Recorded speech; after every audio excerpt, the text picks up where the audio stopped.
सत श्री अकाल। Easy math bye Rita YouTube channel द्वारा आज 10th क्लास ਤੁਹਾਡਾ स्वागत है। ਤੁਹਾਡੇ ਲਈ चैप्टर नंबर 8 लेके आए हैं, introduction to trigonometry. Very important question है, very short question for final exam के लिए। फर्स्ट पॉइंट है, if angle B is right angle, अगर एक ट्रायंगल दे विच ABC विच बी एंगल राइट डिग्री होवे, then the value of sine A plus C कितना होएगा। आपां की लिखांगे, एन A plus C equal to किदे होएगा 90 डिग्री, बिकॉज 90 B इक्वल 90 है। तो बाकी जेडे 2 एंगल रह जाएंगे उन्हां दा जोड़ भी कितना आएगा 90। इसलिए आप की लिखांगे साइन A प्लस C भी कितना आएगा 90 डिग्री, और कितनी वैल्यू होंगी है 1। सेकंड क्वेश्चन है, if sine into A minus B equal to 1/2, cos A plus B equal to 1/2, then the value of A and B कितनी होएगी। तो आप कितनी पुट करांगे, A की वैल्यू कितनी होएगी 45 डिग्री, B की वैल्यू कितनी होएगी 15 डिग्री। थर्ड क्वेश्चन है, sine 2A equal to sine A कदों हुंदा है, वैन A किन्ने डिग्री का होए 0 डिग्री का।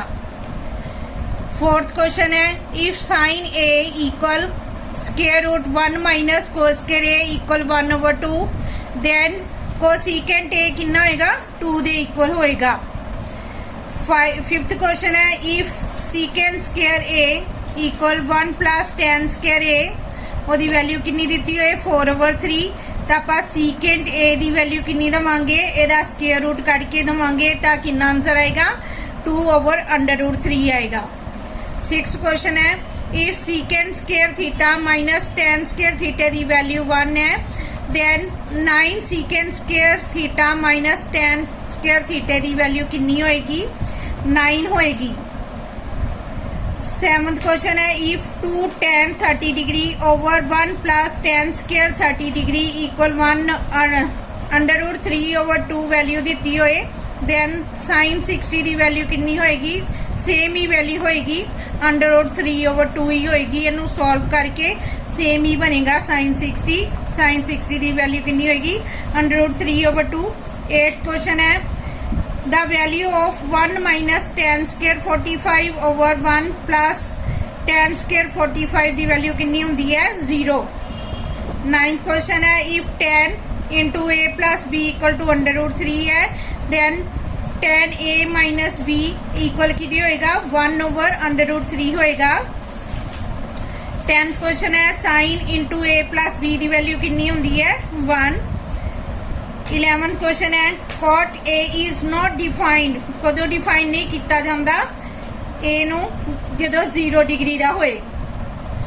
12th क्वेश्चन है, if tan A equal to cot B given विच दिता होए तो A प्लस B की वैल्यू कितनी होंगी है 90 डिग्री। 13 क्वेश्चन है, if secant A equal to 13 और 12 दिता है, दैन tan A की वैल्यू कितनी होएगी 5/12, क्योंकि यदा पूरा कंप्लीट पेयर ट्रिपलेट का की होंगे 5 12 13 होंगे। P की वैल्यू आप निकालनी है, 13 के स्केयर विचों 12 का स्केयर निकाल के 5 आएगा साढ़े को, स्केयर रूट निकाल के tan की वैल्यू की होएगी P/B 5/12, साइन की वैल्यू P/H 5/13 होएगी। Answer okay.